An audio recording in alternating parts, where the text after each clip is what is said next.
everyone, this is Mr. Allen. This will be the first lesson in the Advanced Functions course. It's really a summary of the first few sections, activities 1 to 3. Activity 1 was just straight review. The other two sound like they might have been review for some people, but not for everyone. I recognize things haven't gone perfectly so far. I do apologize for that. Again, technical issues. We're running into some problems with various things, but I think I've now got a setup here where I can do most of the videos fairly easily. So I'm just going to run through what you've seen. Activity 1, again, should have been mostly review, or was definitely mostly review. And the content, it basically told you, remind you about factoring, give you some supplemental work. I don't think I'm going to cover anything there. I will post the solutions to the quiz, and the one or two people that had some trouble with it, hopefully we'll see where they're having trouble there. I think it was factoring mostly, but I don't remember exactly.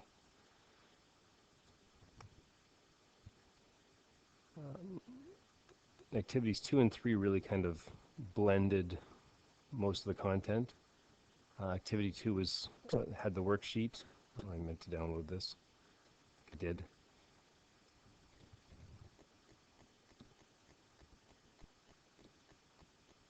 I'm going to pause this because it takes a minute to open.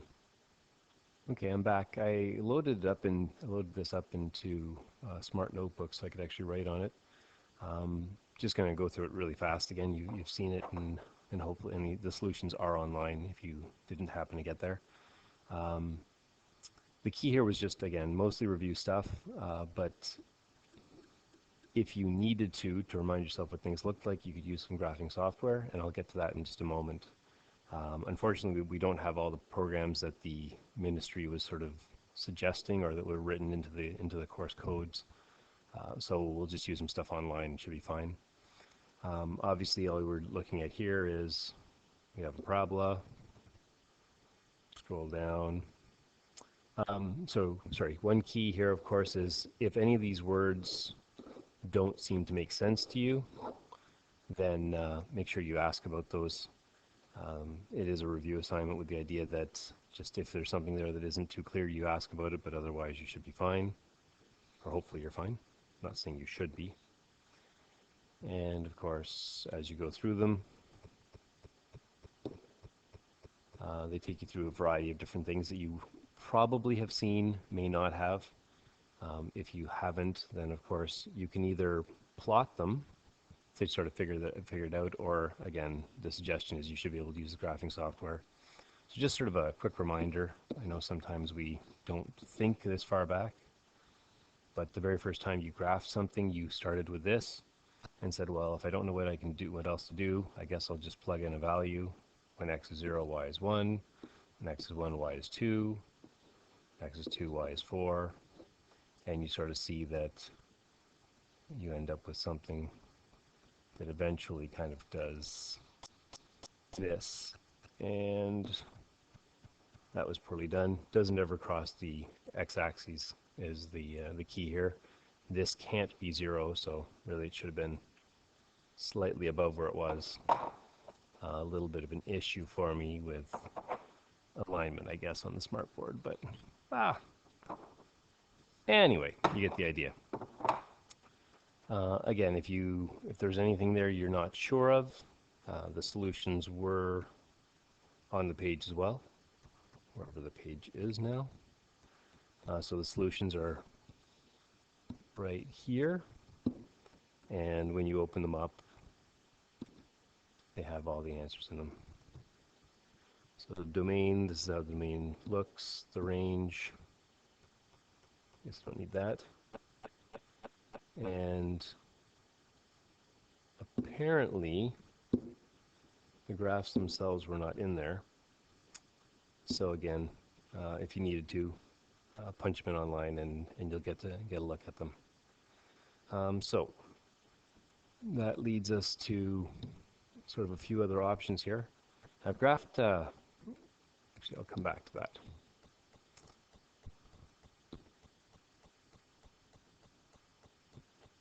So into activity 3, the content of activity 3 is probably the most important stuff at this point. I'm just kind of reminding you what it means when you see this sort of thing. Essentially, each of the terms in this, when multiplied, give you your result. So to know where the zeros are, either a is 0, x minus b is 0, or x minus q is 0. And so, of course, those are the x-intercepts.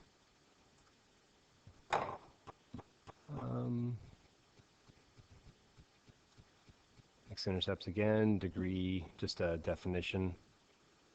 Now this part here, relatively important, but I would say it's much more important that you can figure out these answers than that you actually know them. I certainly, if you quizzed me just off the top of my head to recite if an even degree function of a leading coefficient is negative, I'm not going to do that. But certainly each of these ideas should be something you can figure out. So we just kind of look at a general form here. So I'll shrink this and get rid of that one.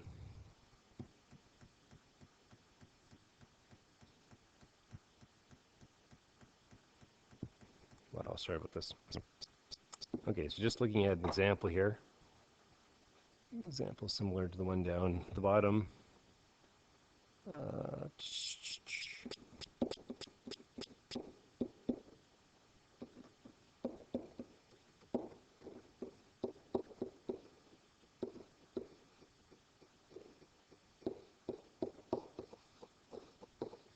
Whatever the numbers happen to be, sort of fits this the form of this one here. So when you're talking about these ideas of what happens as x approaches infinity to f at x, what happens as x approaches negative infinity, really all we need to do is think about what's going to occur in each of these cases. If x is getting very large, towards in a positive direction, let's say, and this is very large and positive, this is very large and positive and squared, which is still positive, this is very large and positive and cubed and still positive, and so I can fairly quickly put together the fact that my graph is going to be going up that way as well.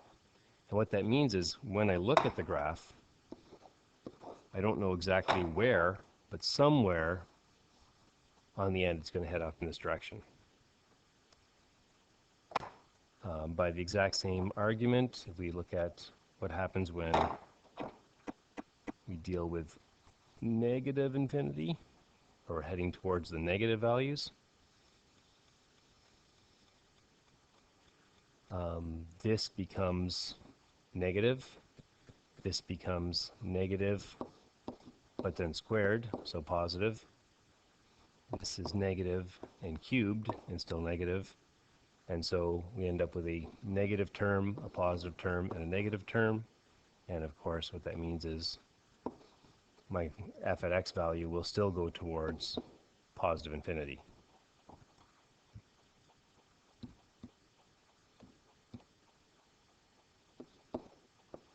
Heads up towards positive infinity. So that's really all these things are going through. They're kind of explaining them as if it's some sort of set of rules. I can't highlight right now.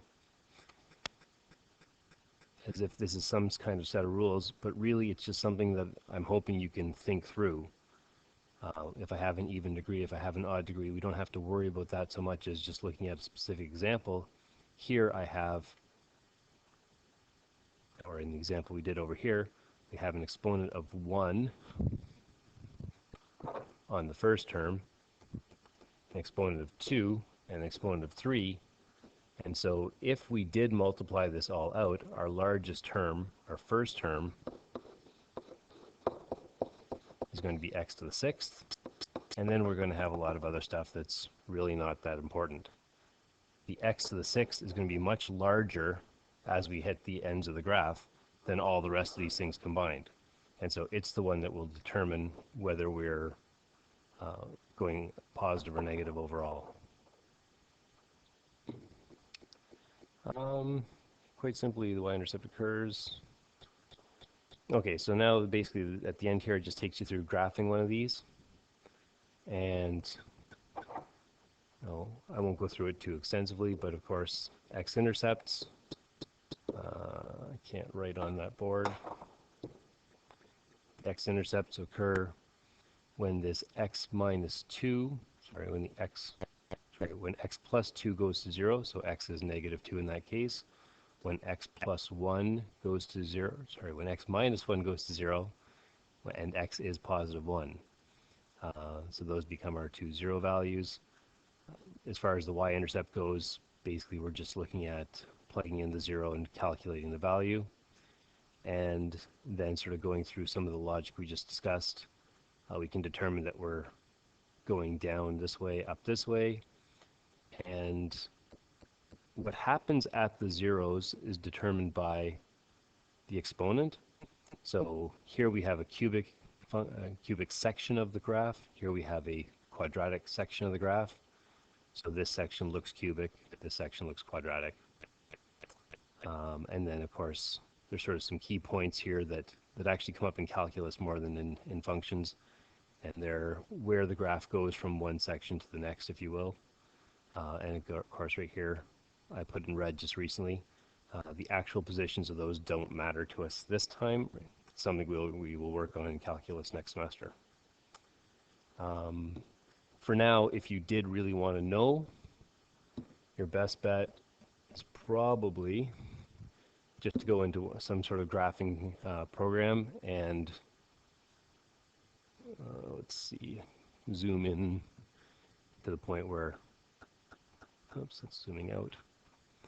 Zoom in to the point where you can either very, very closely or very accurately find, the actual points that you want, wherever they happen to lie. Should have probably done that first. So you can sort of get a pretty good look at where that is. And apparently on this one, if I click on it, it tells me exactly. So there's a nice feature that I didn't even know. This is just a program I found very recently, actually today when somebody asked me about it. Just a few different choices here. This is called Desmos. I have another graphing calculator here. This is Meta. And basically, the only difference between the two, the format of the equation, when you write this one, it looks a little prettier. When you put it into this one, it looks pretty much like, I don't know, like regular text, I guess. But it does the same basic thing. We type it in, we have to put our multiplication symbols in. If you don't have them, it just tells you, oh, I lied, this one actually is okay. And then, again, you can zoom in, zoom out, and it just adjusts.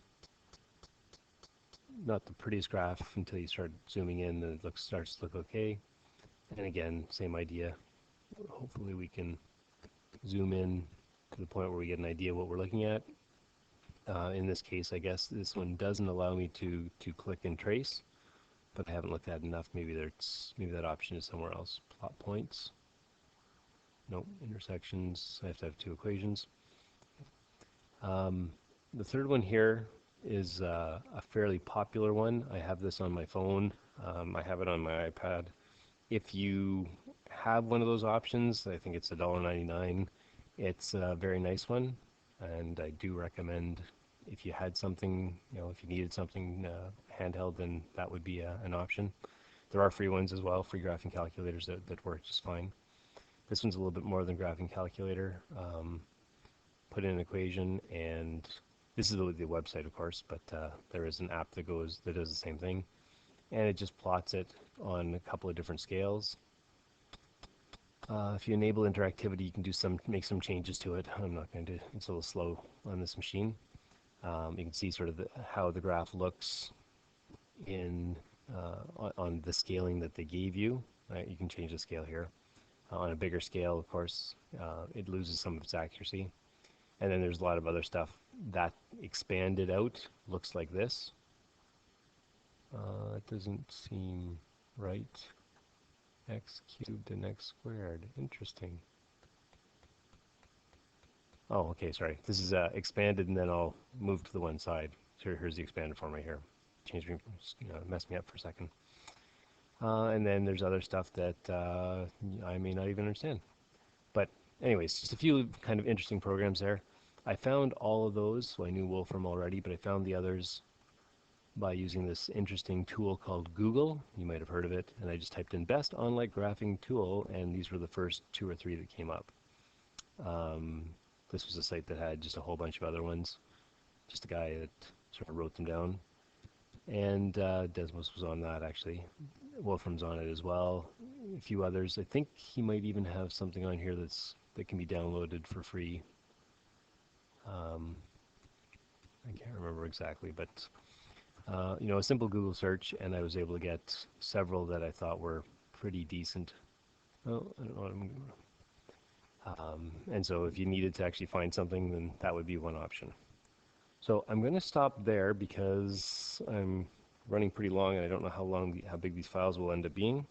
I'm going to post this to YouTube. I guess I don't have to tell you that because if you're hearing it, then you're already on there and you've already found it. 16 minutes. I'll try to cut that down next time.